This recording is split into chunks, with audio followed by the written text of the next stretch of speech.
Hello, everybody. Welcome to the Mad Max Show. This week, I have the privilege and the opportunity to have with me Christine Anderson.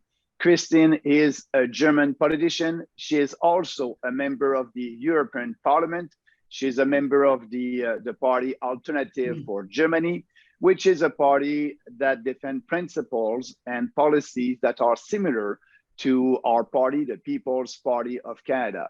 She defends freedom and opposes globalism. She opposes also big government and supranational government. She defends the sovereignty of the individual and the sovereignty of the nation state. But as you may know, she's best known here in Canada for being also fighting for freedom. And when Justin Trudeau was in Europe and delivered a speech in the European Parliament, she was very vocal and defending our freedoms and speaking about policies imposed by the Trudeau's government, authoritarian policies to us, to Canadians. So she's a friend of our country. And also, we'll have a lot to discuss with her. So about the situation in Germany, the situation in Europe, the war in Ukraine, the inflation, draconian measures that were imposed in Canada and in Germany. But first of all, I want to ask our guest, Christine, if she can talk a little bit about herself, her life, and why she decided to become a politician. Christine, welcome to the show. Thank you very much to be with us. Yeah, hello, Maxime, and thank you so much for having me. So actually, why did I go into politics? And I will have to tell you, it was a pure act of self-defense, because I never dreamt of, becoming a politician. And for, quite some time, everything seemed fine. I was born and raised in Western Germany, born in '68, but my parents, they were from Eastern Germany. My dad, he fled the country in '59. My mom followed him with my two older sisters in '61. And when my dad fled the country in '59, what he was actually doing, he was avoiding getting arrested for a second time, because the Russians had arrested him in 1950. And he was accused of having spied or basically told the Americans some secrets about, the Soviet Union. So the claim was it was anti-Soviet espionage that he was entangled in, which is completely nonsense. And they locked him up, and he didn't find out until he reached the prison that he was held at. It's called Bautzen. It's the most horrific political prison you can imagine. And he didn't find out what his sentence was until he was there, because it was all in Russian and everything, and he didn't read or spoke Russian. So, and he was sentenced to 25 years of hard labor. And basically what he had done is, after he got back from World War II and had been released as a prisoner of war, he realized he's now sitting in communism, and he just thought that that's not what he was told to fight for. So he spoke up, and if you can imagine, or how you can imagine in a totalitarian regime, that doesn't go down that well. So he paid his stands for freedom and speaking up with a sentence of 25 years of hard labor. Now, luckily, he only had to serve 5 of those 25 years, but he didn't know that until the very day he was surprisingly released.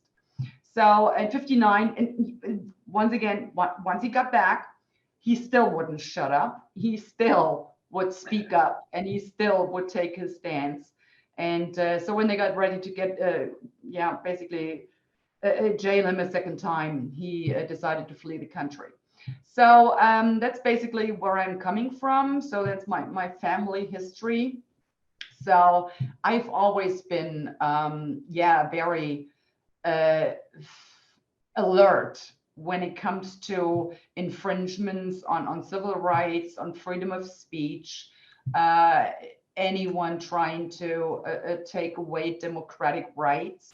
that never sat well with me. So, and I even started noticing that when I was at school. So, I mean, I've always been a conservative, even though I didn't know that back at the time when I was a kid. I didn't know what even conservative meant, but, you know, I guess I was.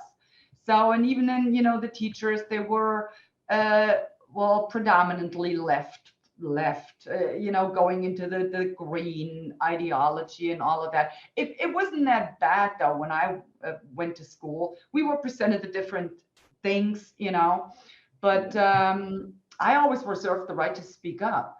So, and, you know, most of the time I found myself being in the minority position, but it didn't bother me back then when I was a teenager. So I always spoke up for what I believed to be right. So, and well, yeah, but it was pretty much okay for the most part. I mean, you know, up until the late 80s here in Germany, yeah, we had a democratic system. I mean, you know, when you looked in the different newspapers, they covered the same stories pretty much, but they all had a different angle. They all, you know, presented different aspects or asked different questions. So there was a plurality on what you know, the opinions that you were presented with. So, and that stopped. I want to say, like, starting early 90s, mid 90s. And from that day on, it just got worse and worse and worse. So, yeah, one day I just realized the party that I used to or vote for, which was the Conservative Party, no longer was the Conservative Party. And that's why I decided to get into politics, because I feel very strongly about democratic values and democracy, freedom of speech, freedom and civil rights. And I just had a feeling these values need defending.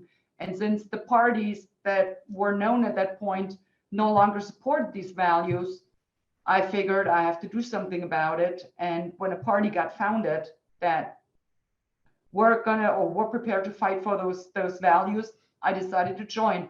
And that's why I'm here right now. There's a lot of similitude between you, your party, and us here in Canada and the People's Party, because like you, I was a conservative, and that party was not defending our individual rights anymore. And it was the Conservative Party of Canada still now had the same policies than the Liberals, and it's they want to please the mainstream media.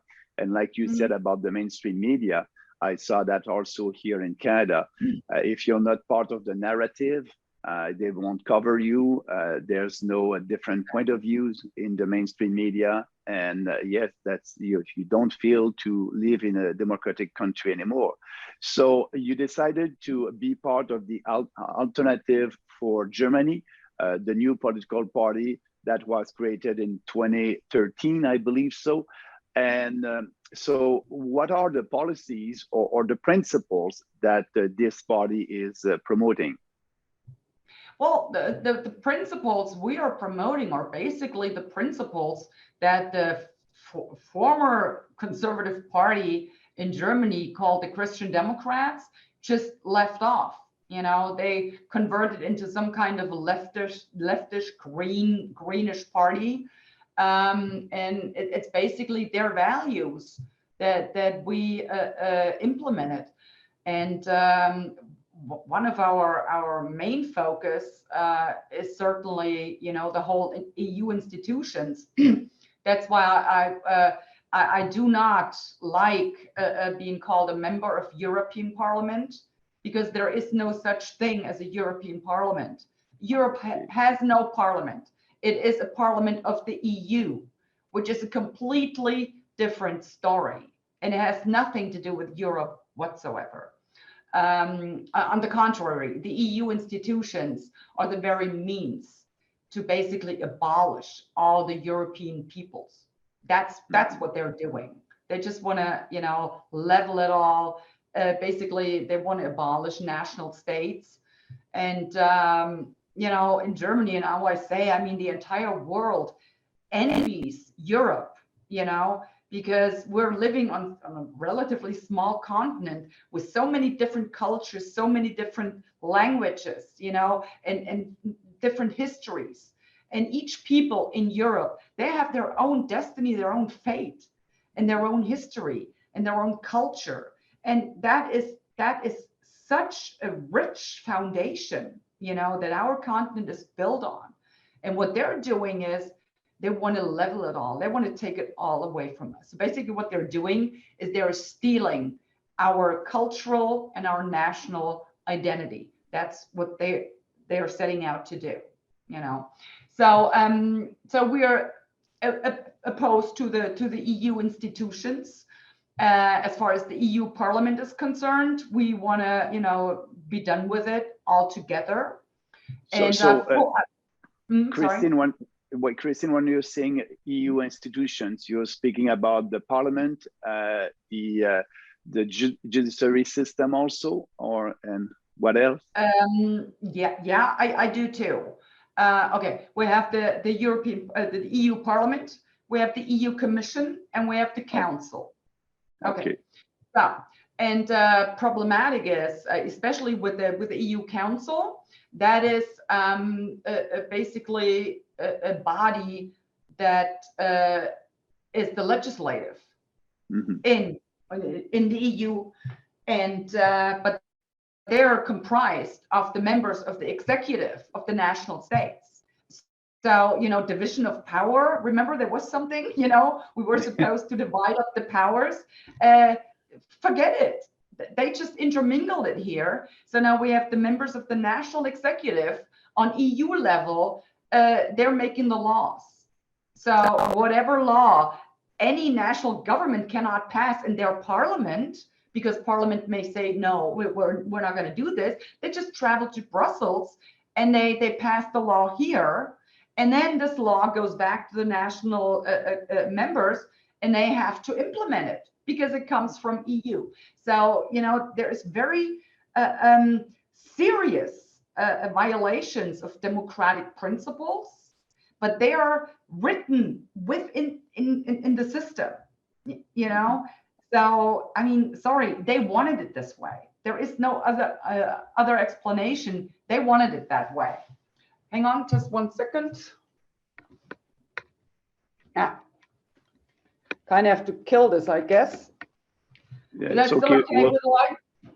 Yeah, well, what we do, we'll stop and start again. Yeah, you were saying about the EU institutions. So I believe my interpretation is you want to be sure that parliament won't have any influence in different Europe nation state, and you'll be able to do a little bit like they tried to do in UK, being independent and having your own policies done at your national level.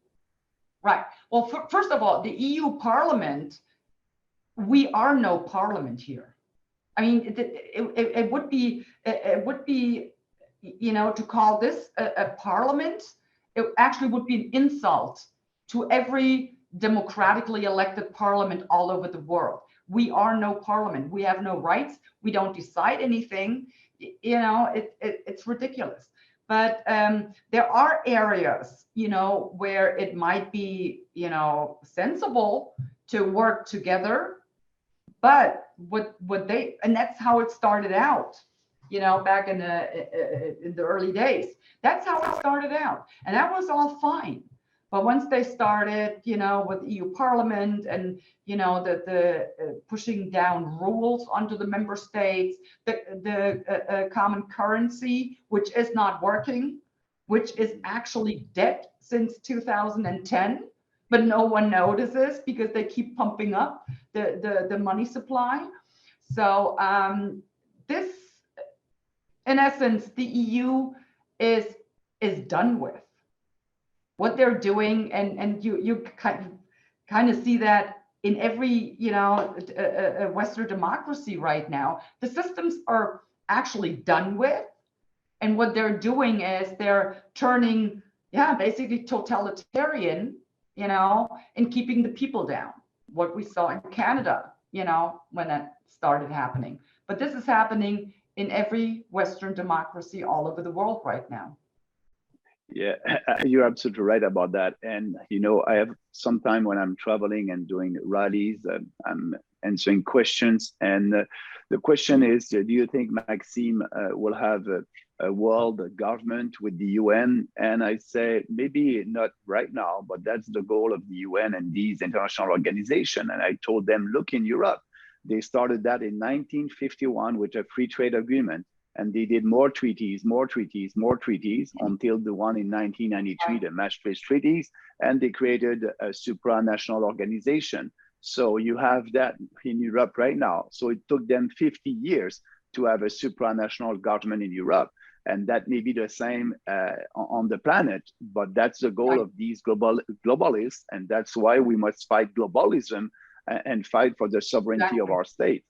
That's what you're doing, and I believe that you're doing that also with a group in the European Parliament, if I can use that word. You have a group, a freedom group of other political parties that are together to fight to keep to preserve their sovereignty as a state. Also, is that right? Yes, that's correct. So we basically, I mean, you know, as you can imagine, my party or, you know, the MEPs from my party in this house, we're a minority here. We are in a group together. We are 73 out of 705 MEPs. So, of course, we are being called, you know, just about every name in the book, you know, as you can imagine, extremists, you know, populist would be actually a kind name they would call us. So, yeah, I mean, they stigmatize us, you know, and try to make us out to be, you know, these really bad people who want to inflict the entire world with, you know, all kinds of calamities, which is not the case. What we're doing, or, you know, we try to preserve democracy, fight for democracy, restore freedom. And I say restore because we are at a point where it needs restoring. So that's what we're trying to do. But that goes against, you know, the globalist agenda, because that's not what they want. And, you know, once they pull in these supranational bodies, you know, in any shape, form, or fashion, is what they're actually doing is they're removing democratic processes further and further away from the people. So the people will no longer be able to have an influence.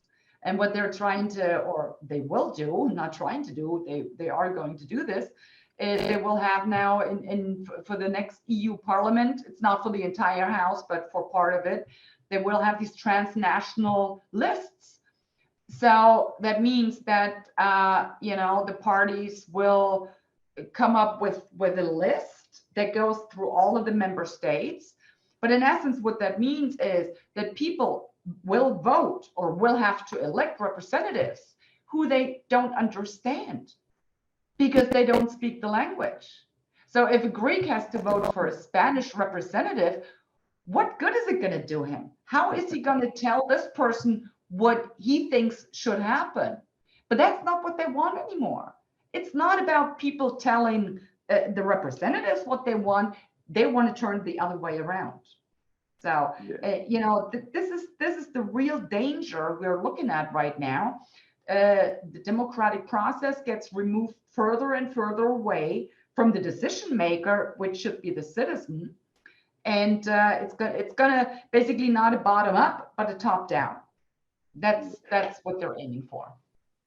And you know, when you are arguing for more real democracy and freedom, you just told us that the mainstream media tried every time to discredit you, discredit your party, discredit politicians in the European Parliament that are speaking like you. Actually, they did the same thing also for us, for the People's Party, when we started that party in 2018. They called us a racist, a xenophobe, and all these names. Mm-hmm. But I believe that the more you speak about your values, the more I think you can grow as a political party. It's very difficult for us to have the support of the mainstream media. or not the support, actually, just the coverage of the mainstream media, because they know that if the mainstream media is giving us more support, we will grow faster. So what about you and your party? I saw growth, and you may have the same challenge with the mainstream media. How are you able to communicate to your people, your message, your positions? Are you also canceled by the mainstream media in Germany? Are you shadow banned on social media?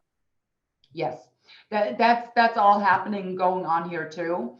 So they only report, about our party if somebody said something that is somehow totally immoral, or they make it out to be completely immoral, something like that. So it's like scandals, they pump something up to a big scandal to once again portray us, as this evil party.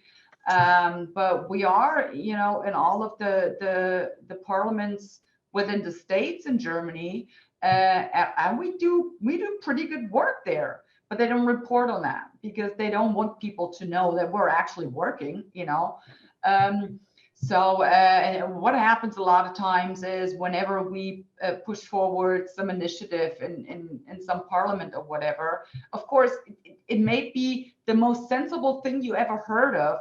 They will not vote for this, so it will not get passed. And then a couple of months later, they come up with the exact same idea, and then it gets passed in parliament.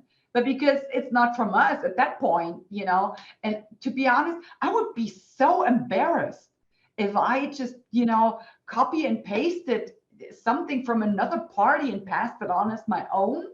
Gosh, I wouldn't be able to look in the mirror in the morning anymore. But it's become, a usual thing for them to do. And they have lost all shame when it comes to that. So yeah, we do get canceled.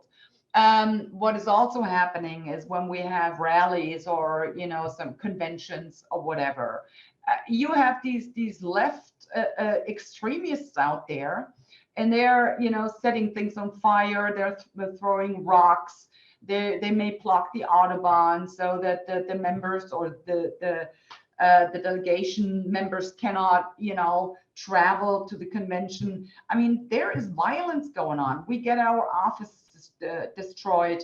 A lot of our members, they get their houses destroyed, windows thrown in, paint on the wall, whatever, and but since they're doing it against the right people, so to speak, the rest of the party member or the other parties, they just keep silent. They won't say a word about it, So yes, we are facing a lot of lashback.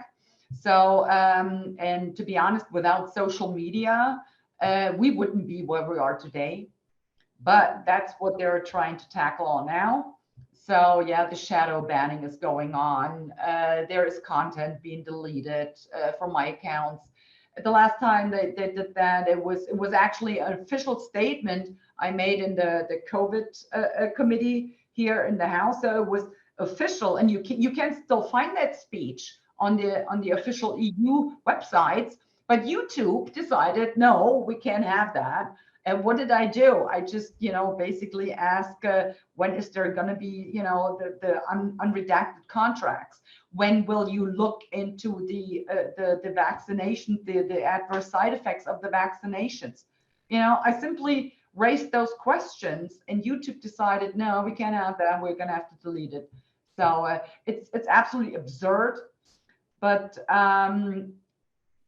people are beginning to realize what's really going on. Even though I will have to admit, I'm waiting for that for years now. And I always say, gosh, what else do they have to do until people finally wake up, But with this whole COVID madness, they may just have, overstepped too much. And the next thing that's coming is that whole, gender affirming care. It's a nice term, but I think they should call it what it is, which is genital mutilation of children. That's what we're looking at here. So we have the same challenges here in Canada and in Europe and in Germany.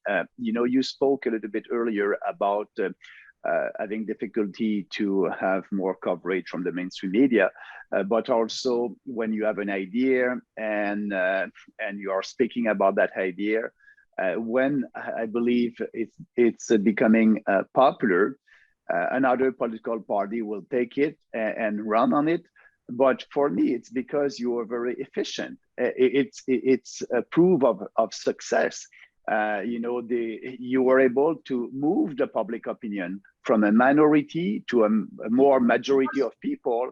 And these establishment political parties and politicians, they will speak about something when it's popular. So if they took some of your ideas, it's because you did a great job, and it is popular to now speak about it. And congratulations for that. It's a little bit the same thing that we want to do here in Canada. And speaking about that, the COVID-19, we had here a big fight in the Freedom Convoy, and that was I was there in Ottawa, but they try also the mainstream media. They were saying that was a bunch of racist and xenophobe, but that was ordinary Canadian, real Canadians saying to their government, enough is enough. And the fact that you were with us with that, I can tell you it was very well received here in Canada. And I want to thank you for that. And now, we have a candidate that is running for the Conservative Party of Canada, the establishment Conservative Party of Canada, Pierre Poilievre, that is speaking about freedom now, because now it's more popular, because we were able to have more people, and people understand after 2 years that these draconian measures were not based on science or facts.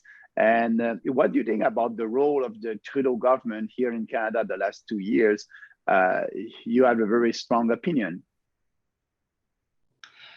Well, that's a good question. I mean, what I can say is that the job that the Trudeau government is obviously doing is not serving in the best interest of the Canadian people.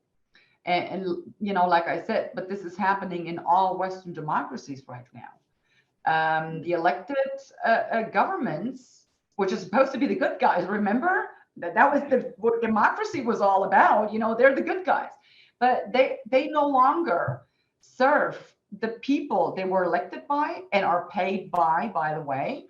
They serve other interests. So it is beyond me how people by large numbers are failing to see this. So when you, for instance, talk about these vaccine mandates, I mean, by now, anyone with half a brain has figured out these vaccines, they don't do anything, nothing. On the contrary, they may even make you really sick. So they're not preventing, catching disease, transmitting it. And then it was like, well, it's effective 95%, then 60%, then whatever. Well, yeah, no severe course. Then, oh, yeah, well, you do have a severe, but you will not get to the hospital. Then not no care and intensive care unit. And then it was like, well, at least you won't die. And then, well, yeah, you may die, but you know what? If you're vaccinated, at least you get to go to heaven. Yeah, well, great. So that's what it actually came down to in the end. So it doesn't do anything. So then anyone, like I said, would have a brain would ask, then why are they pushing it? And they continue to push it. In Germany, it's starting all over again. So, well, our Sec of Health, he's a particular sort of a lunatic. I will have to say that. Yeah. So anyway, so the people really need to ask, if it does not do anything, why do they keep pushing it?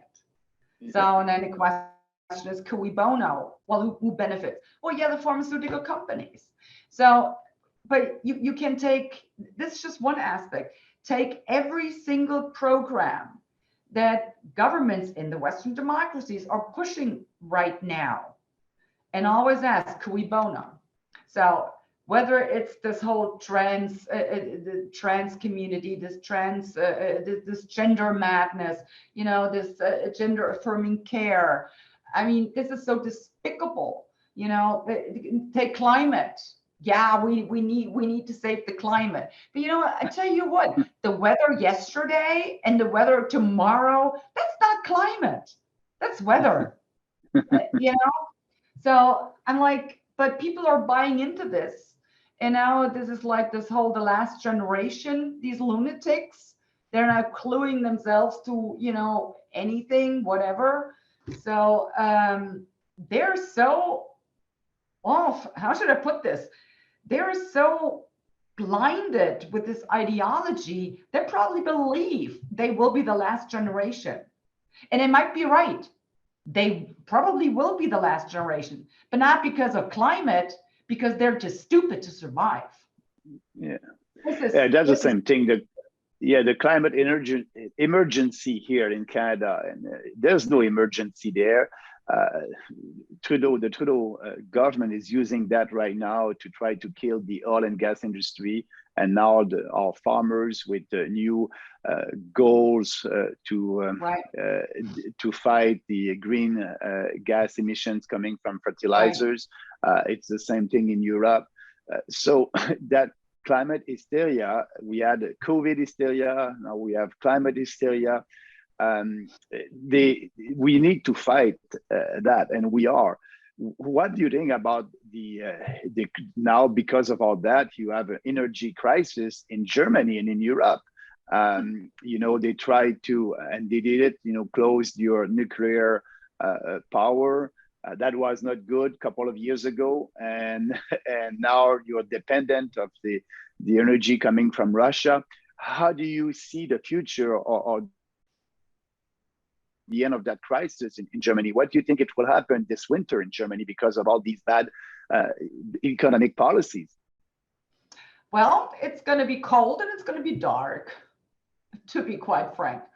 Well, what's going on here is, remember when Donald Trump, when he was president of the United States, he said in front of I think it was the UN, when he basically said Germany has become dependent upon Russian gas. Our Secretary of Judicial Secretary, I think it was, I'm not quite sure. Anyway, he was there and he was just, he thought it was so ridiculous. He was laughing his butt off, at how stupid Trump is for saying something stupid like that. And he then later on told the press it was totally ludicrous for Trump to even say that. And he reaffirmed everyone, no, there is no dependency on, we have a vast range of energy supply in Germany. Well, guess what? Trump was right, and they're just realizing this now, by the way.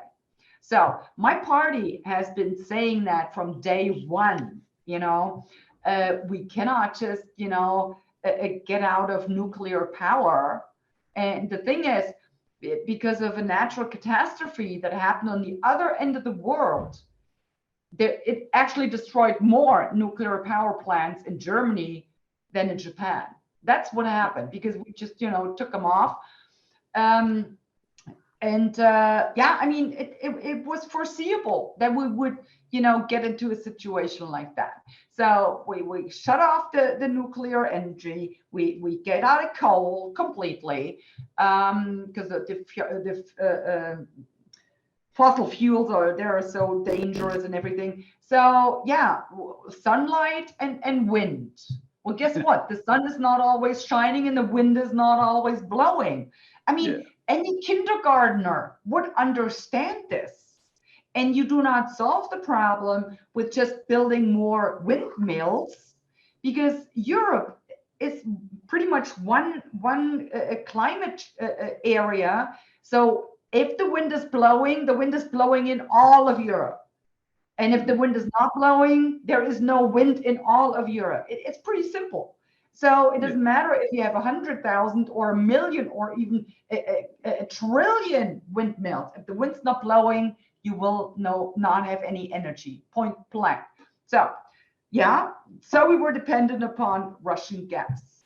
which you weren't allowed to say, but now they're realizing it. Okay, now Putin turned evil. So we don't buy his gas anymore, or don't take his gas anymore. I have to put it this way, but we're still paying him for it because we're bound by the contracts. But since we're morally principled, we pay him for the gas. We just won't take it. That's a brilliant concept, isn't it?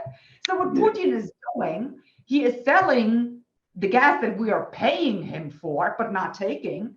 He's selling it to India, and then India sells us the gas. So we not only pay it twice, we pay even more for it when India sells it to us. So, I mean, seriously, that is their policy now. So we are governed by idiots, and we have been governed by idiots for quite some time in Germany. So, but like I said, this is happening in every single Western democracy all over the planet right now. And speaking about that, the energy crisis, we can see it actually in Canada. We had a Trudeau government that also, that is an idiot. He said, we won't exploit our oil and gas industry. And because of that, we are not able to export. We don't have any pipelines that is going to the sea.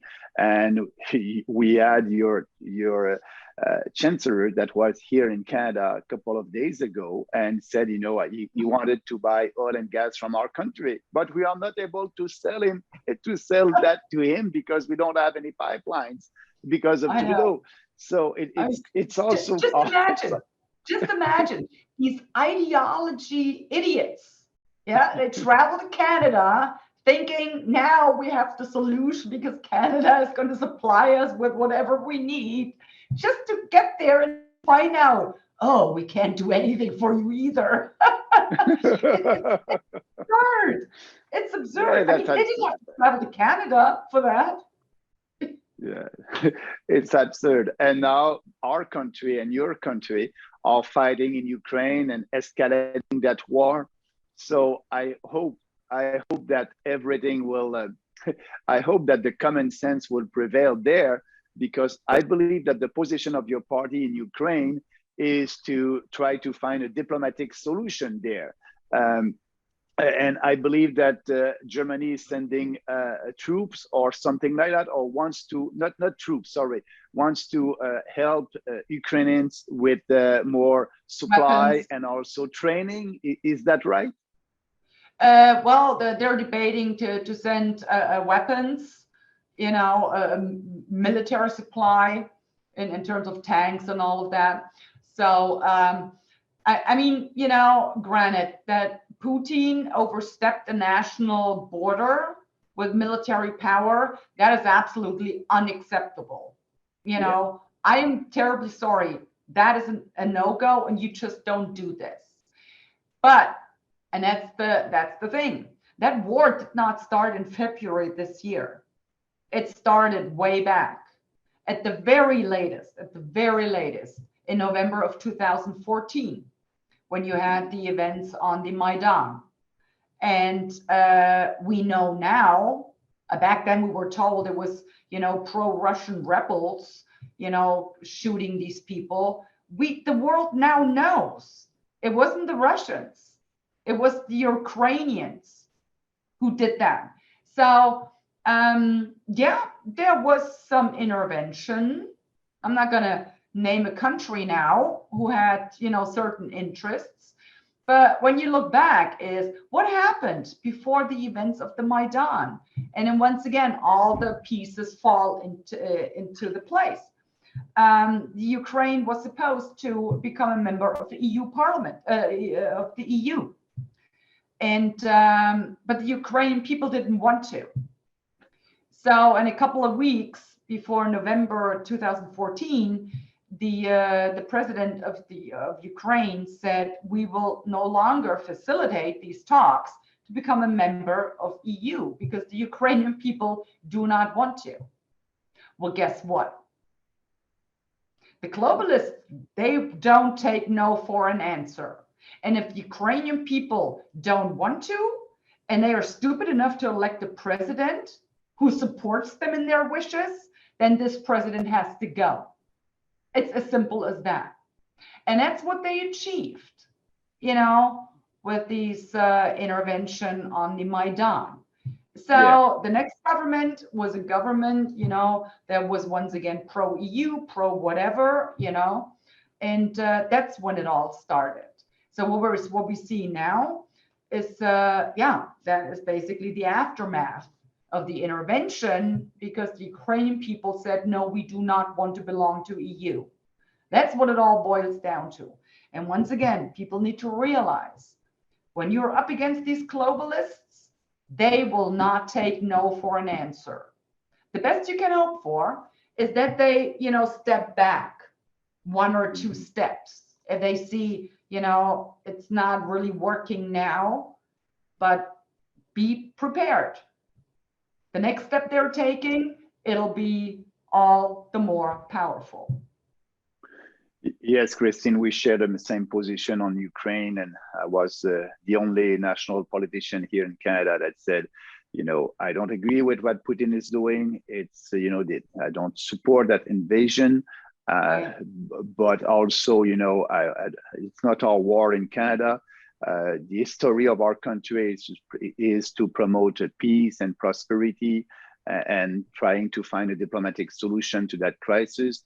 But now you have politicians here in our country, liberals, conservatives, NDPs, and all these establishment political parties that are fighting for Ukraine. It's very dangerous. That escalation, and they don't want to listen. That actually, I said in 1962, Kennedy said to Khrushchev that he doesn't want Soviet missiles in Cuba, and you had the Cuban crisis, and at the doors of the U.S. And Putin said that before the war. He said, "I don't want a NATO base in Ukraine," and we are pushing for that. What was good for the West in 1962, it's not good for the East today in 2022. We must remember history, like you just said. But I'm happy to know that there's other political parties in Europe that are fighting for common sense and a real diplomatic solution in Ukraine. Right.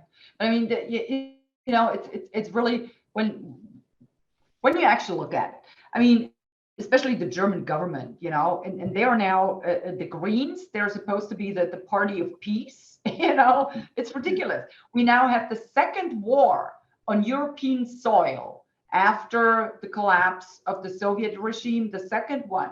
And in both times, the foreign ministry was in the hand of the Greens.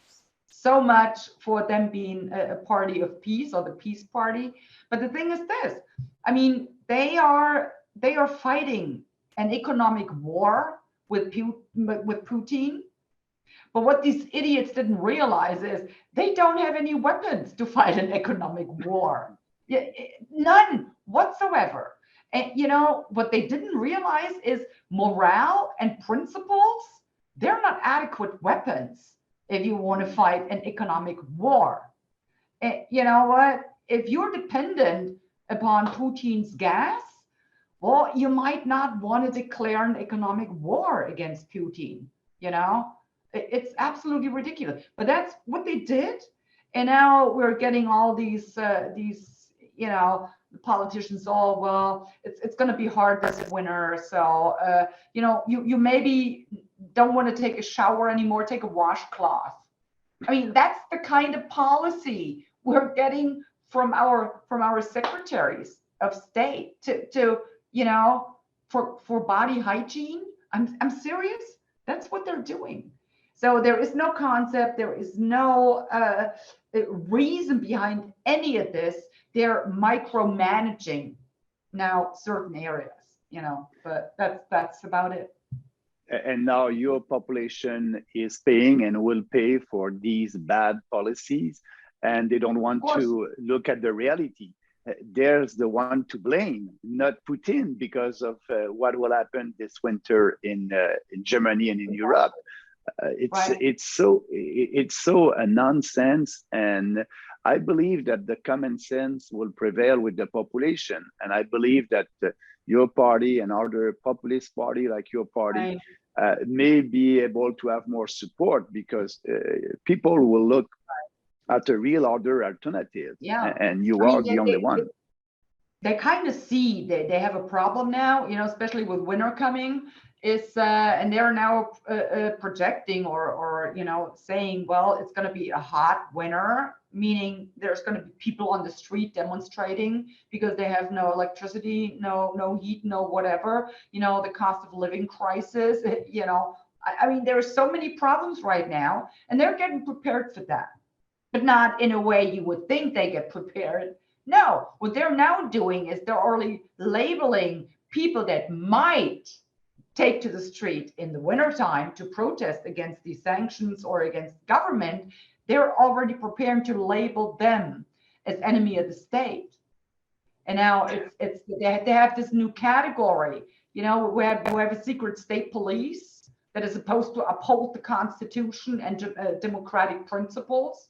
What they're actually in essence doing is, protecting the government from opposition. That's what they're doing. So they're labeling these. They came up with this new category. It's no longer a right-wing extremism, left-wing extremism, which they deny exists anyway. It's now this new category, delegitimization of government representatives. Can you imagine? So if you are opposed against government or anyone in government, you're already delegitimizing the state and are therefore an enemy of the state.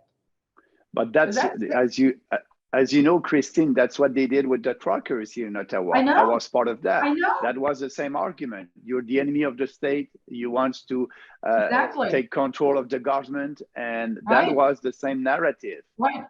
The only difference is, I mean, they've been doing that here in Germany all along too. But what they're doing now is they're doing it before it even happens. I mean, there aren't any people on the street right now. They're preparing for the people taken to the streets in winter when it's cold and they don't know how to heat up or whatever. That's what they're doing. So they're proactively, labeling these people as state enemies in the hopes that, most people will just stay at home. And you know why they're doing that? They want to be sure with their propaganda machine to have the majority on their side. They want to be sure that the population, after I'm sure they're doing that, they will do advertising and all that, like they did with COVID-19. And like that, they will have maybe a majority that would be on that influence, and they would be able to say after that, oh no, that's the majority, you're the extreme minority, so we can violate your rights. Right. That's why I always say, and that's why it is so important the work you're doing, and we need to speak up, because like I always say, silence and compliance enables tyrants.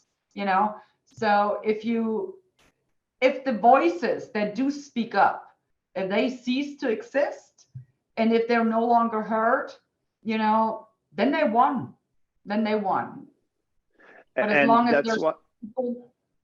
Yeah, and that's why also you created and you're part of a new movement, Reignite Freedom, at the international scene. Can you speak a little bit about that initiative?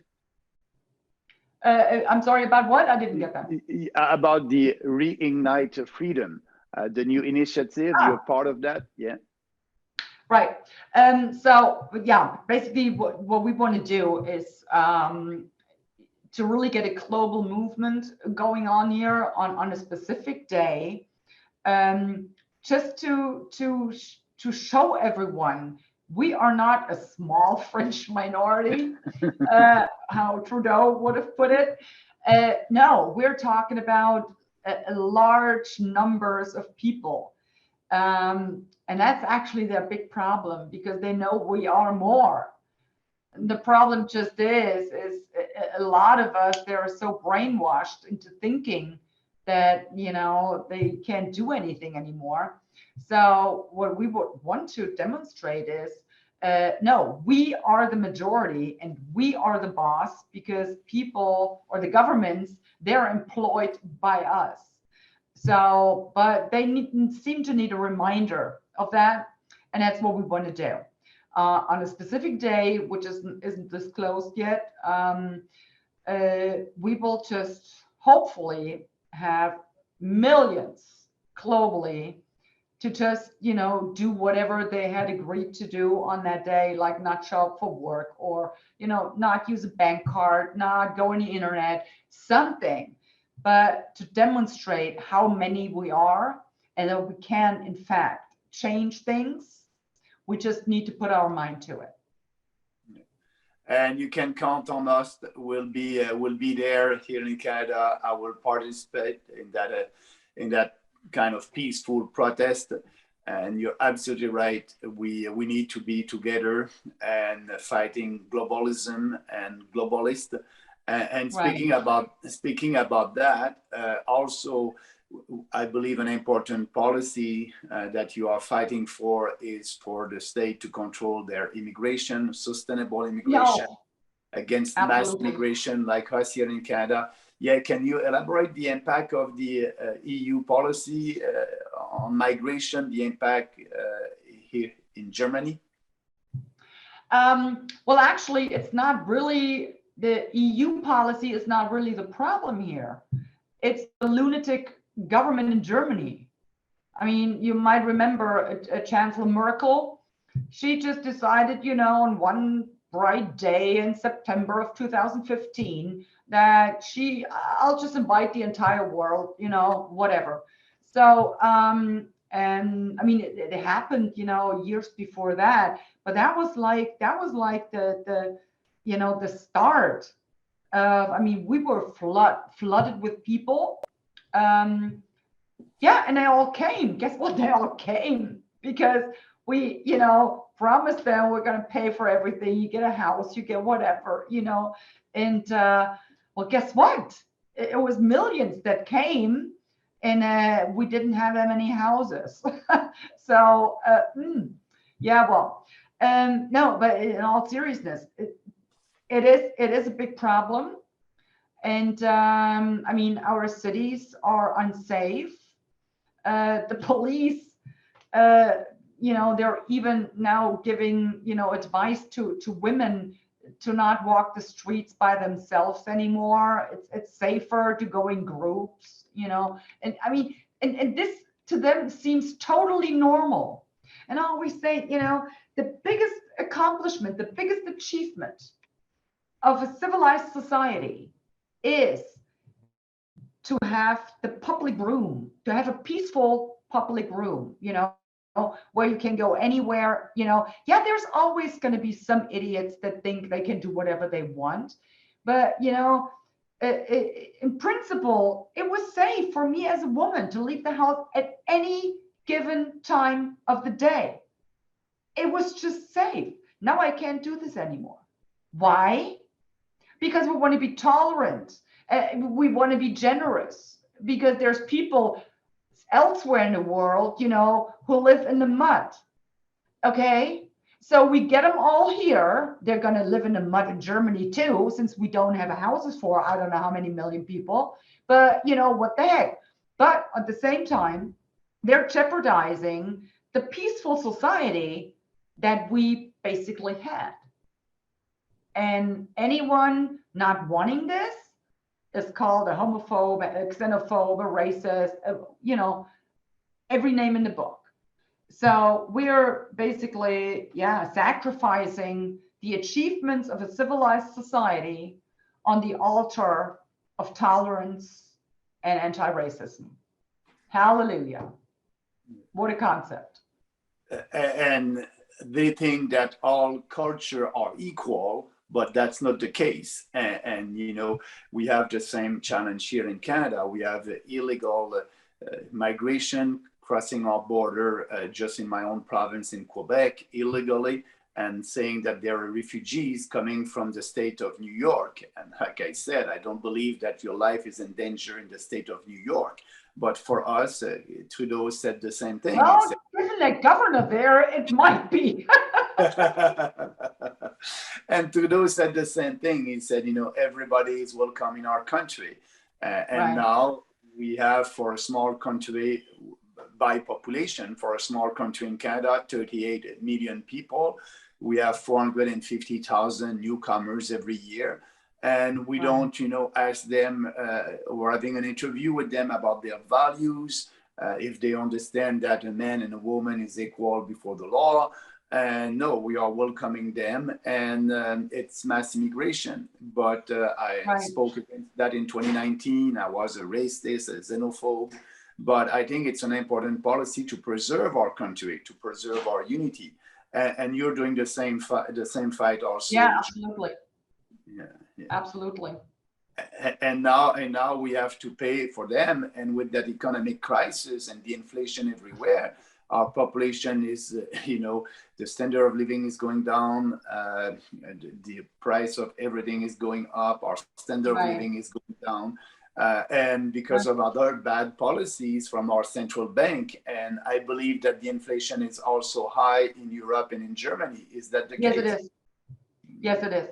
And it's only going to get worse. But that also has to do with the euro, which isn't really a currency. It's, a currency that failed this big is no longer a currency.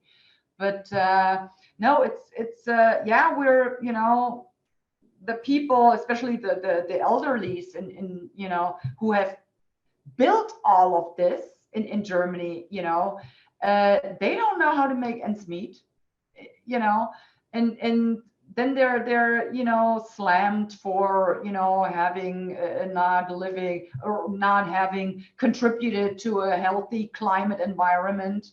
They're being, it's so absurd. They don't know how to pay their bills, but every Joe Schmo from I don't know what place comes here, harasses old people on the street, if not beating them. But they're basically home free. They get all their bills paid, they get house, they get clothes, they get whatever. How in the world can you explain this to anyone? There is no explanation for that. There really isn't. It's I don't know, but anyone saying anything about this is, like you said, a racist or whatever. But I'm at a point, well, they can call me whatever they want. I will speak up and I will say what I believe to be right and what I believe to be sensible.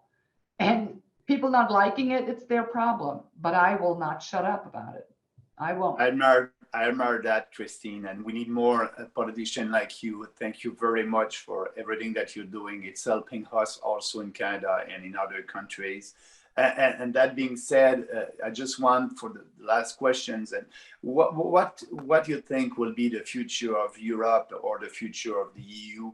Do you believe that other states will do like UK? Do you see, I know it will be tough and maybe this winter, maybe it will be tougher before being better. How do you see the future for people in Europe and for us democratic countries? Well, if I could make a wish, I would hope that the EU will no longer be an issue down the line. No, like I said, there is certain areas where, working together with the European states, that is totally makes sense, and we should do that. But to be honest, I don't really know. What is happening is the countries that are not as susceptible to being, bossed around by EU are the Eastern European countries. And you see that in Hungary, you see that in Poland, for instance. And now these countries, they have, sensible governments, and they just will not take all that crap that comes from Brussels. So what they're doing now is they're, basically suing them. Like in Poland, for instance, they restructured the judicial system, and they were slammed with penalties from the EU. So basically, they say if you don't do what we tell you to do, we will cut your funding. So that's the threat. You won't get any money anymore. And when you look at the restructuring of the judicial system in Poland, what they did is the exact same thing that we've been doing in Germany for, I don't know, 50, 60 years now. But since the Polish did it, it's all bad and they can't do this. So, I mean, what I'm hoping for is that the Eastern European countries will come to their senses, and they will just one day say, you know what, we've just had it with you, and we will no longer comply. And I mean, once the euro has totally failed, then there is no incentive for them to be there anymore. But I think the peoples in these European countries, they will not stand for this. And any government having a brain, they will realize that, and they will then say, you know what, we're just done with EU, and then it will all crumble. But what UK did, that was just brilliant. And I would have never thought in a million years that they would have pulled this one off, but they did. And it's largely due to Nigel Farage. I mean, he was 28 years of campaigning is what it took. And but they tried everything they tried just about everything to prevent UK from leaving, because that was a precedent. That was, the first brick was out of the wall at that point, and others will follow, I'm pretty sure. And it's just a matter of time. Yeah, in UK, Margaret Thatcher was right at that time. And so history is on our side right now. And I believe that a lot of other countries, and I hope so, they will realize that there's other populist party across Europe. So that's why I wanted to have the discussion with you, because as a populist party also here in Canada, the People's Party, we have the same challenges. And that's great to understand that I'm not alone, and there's other leaders like you all across Europe that are fighting for common sense, for more freedom, for national state, for individual sovereignty. And I want to thank you. I don't know if you want to add something before ending. Actually, since just mentioned Margaret Thatcher, it might be nice to leave off with a quote of her. And because this is, and I know she is right, and she will be right, because she said there's one thing, the problem of socialism is they always run out of, in the end, they always run out of other people's money. So, and that being true, it's just a matter of time. Then the EU and the Trudeau government and all of them, they will just run out of, the citizens' money, and then it's all done with anyway. But until that time, we kind of have to buckle up, keep up the fight, and basically pick up the pieces once they're done with everything and rebuild. Yeah, and we will be there to do that. And that will be at the beginning of a new era. So I want to thank you, Christine. I was with Christine Anderson, a member of the EU Parliament, but just to know it's not a real parliament like we have in other real democracy.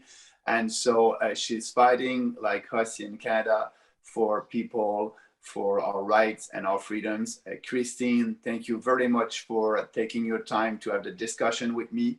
And I believe that we'll stay in touch, and our conversation would be open for another time. If you have, I'll be pleased to update you about what is happening in Canada in the near future. But thank you again, and big success. Thank you so much, and all the best success to you too. Thank you. Okay. Thank you, Chris. Thank you, Christine. I really appreciate that. So have a nice day. I know I told you 45 minutes, a little bit more, but you're very interesting.